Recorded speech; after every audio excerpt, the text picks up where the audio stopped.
my cat Ginger. She wanted to be, or she doesn't want to be in the video. It's fine. So, I'm Charlotte and I'm a fashion historian. And today's topic is crinolines. In my last video, I actually mentioned crinolines and I talked about crinolines a little bit, but I never actually explained what it is. And on one of my Instagram posts, I got a comment like, Google what crinoline is, and I was like, oh no, I forgot to explain it.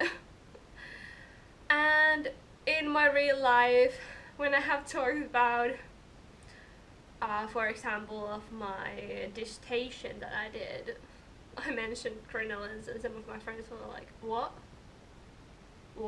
Like, in my actual dissertation I didn't mention crinolines, but when I explained to my friends that I was writing about underwear, like corsets and crinolines, and they were like, what is a crinoline? So I thought I would make a video about crinolines, explaining them to you. This video is not going to be just an explanation, but I will also talk about the history of crinoline and also how public reacted to the crinolines when it came out and the popular myths about it. So before we can actually talk about what crinoline is, we should properly go back to history. So let's start from 1830s. After the neoclassical silhouette of the Regency era, also known as Regency fashion, as when that fell out of style, waistline dropped back to what we consider as natural waistline. And this happened in the late 1820s to 1830s.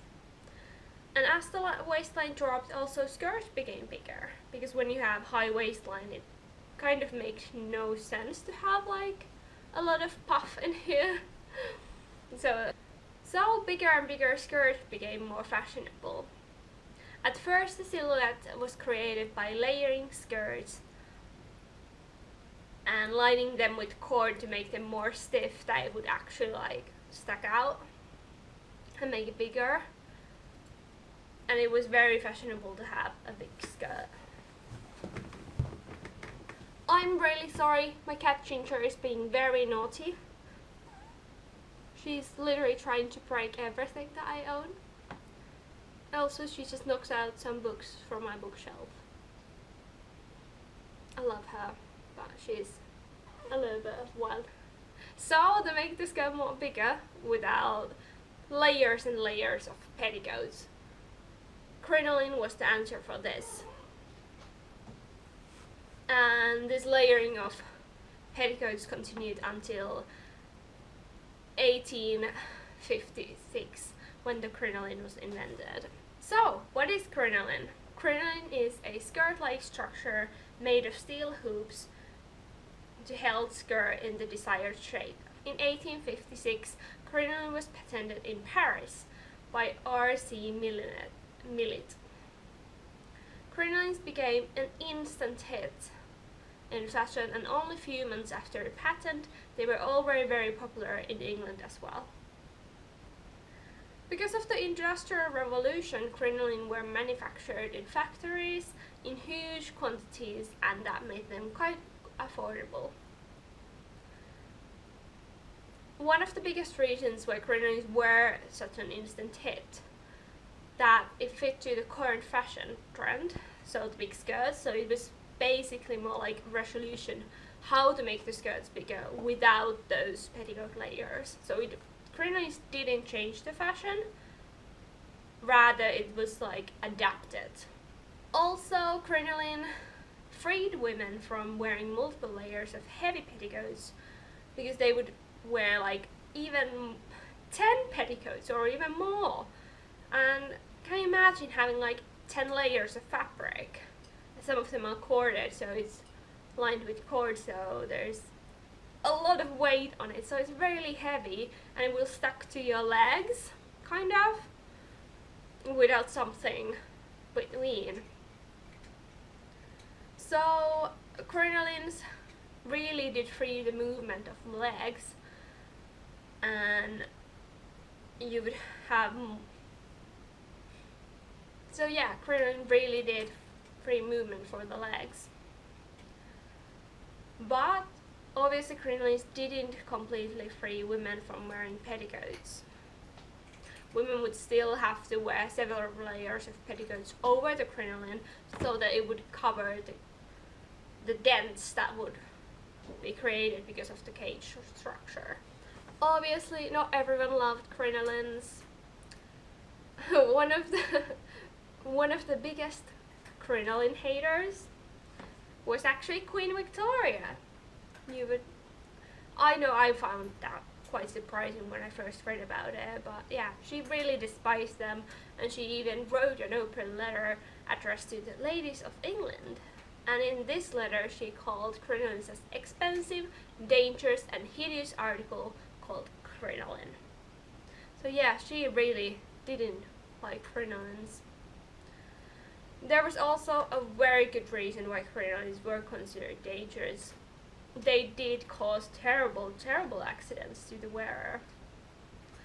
As the wearer might not notice if the crinoline or the skirts stuck to something, so it would be, you might be walking outside and the skirt would go to the wheels or something like that, and it would drag you.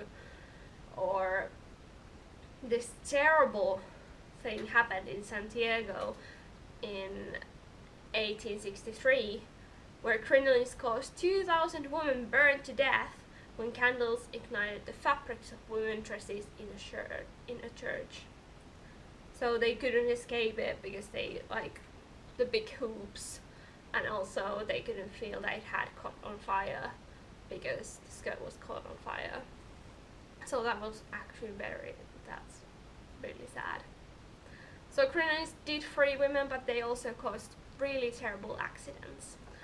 Also, it was believed that in crinoline it was hard to walk elegantly, and that it might blow suddenly off because of the wind.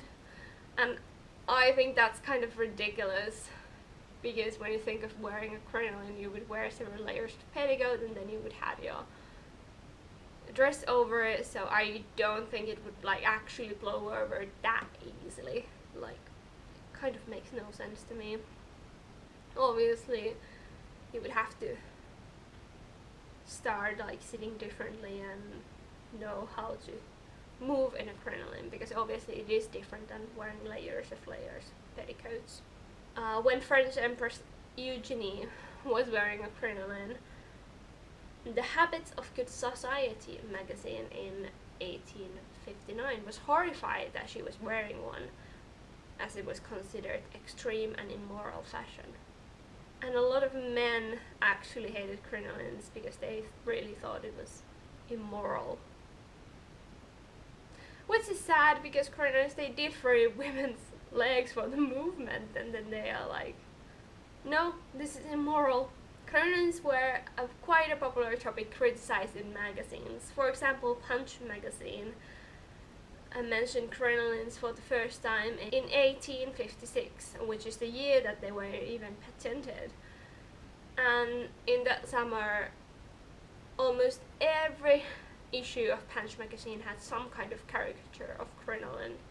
And here is actually some of them making fun of crinolines. In the same year, some woman in a pen name Crinoline actually wrote a letter to the Punch magazine about wrongs of crinoline, which Punch magazine actually published. The letter was mainly about how hard it is to go to a carriage with a crinoline and come out, so it didn't even like have serious issues. When it came to English countryside, not everyone had heard about crinolines. Elizabeth Gaskell has wrote a scene in Cranford, where a group of ladies learns for the first time about crinolines. First, when you read the short story, crinoline is mentioned as a cage, and the main character, Miss Poe, thinks it's a cage for her parrot. None of the characters in the short story has seen a crinoline before, and some of them has never even heard about it before, like Miss Pole. In Cranford, crinoline is mentioned in quite a different name, like cage and iron petticoat, but the actual word crinoline is not mentioned in the short story, and that actually tells us how people of the era didn't always call it a crinoline. Crinolines did not come in just one size or shape, but it changed during the time. In the beginning of the crinolines they were quite round, but then in the 1860s crinolines became more elliptical shaped. During the late 1860s crinolines started to fall out from fashion. First they grew smaller in size, and then they just disappeared as the fashionable silhouette has changed to the bustle. So first, in the 60s, it would look like that the woman had more in the back, so it would create more fashionable shape. Let's talk about myths about crinolines. I think that the biggest myth about crinoline is that people think that they were huge. A lot of people has probably seen this photograph, and it is staged. It is not representing how crinolines actually were, how big they were, how they were used. It is not representation of reality.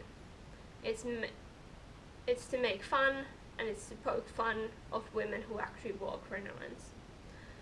So even when you see a photograph, you cannot know if that will represent a reality or not. If you look at the crinolines, like surviving items that are in museums, you can see that they are not that huge. Even the crinolines in Gone with the Wind are considered way too big for the era by fashion historians, me included. So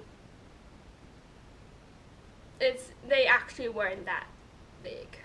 Here's a photograph of one surviving crinoline from the era. That I actually took that photo from my former university's fashion collection, and it's actually quite small. It is surprising how small crinolines some of them were. They were not as huge as we think they. So I hope you enjoyed this shorter video as I really hope you enjoyed this shorter format video, and let me know in the comments if you like more these kind of shorter videos about one little thing in the fashion history that I can make. Obviously the costume analysis will be longer because there's so much to cover, but yeah, let me know if you want more videos like this, and give it a like if you liked it, and I'm just so happy you even watched this, and please subscribe if you want to, and if you haven't followed me on Instagram yet, it's at @periodcorset, and it will link down below. So thank you for watching, bye!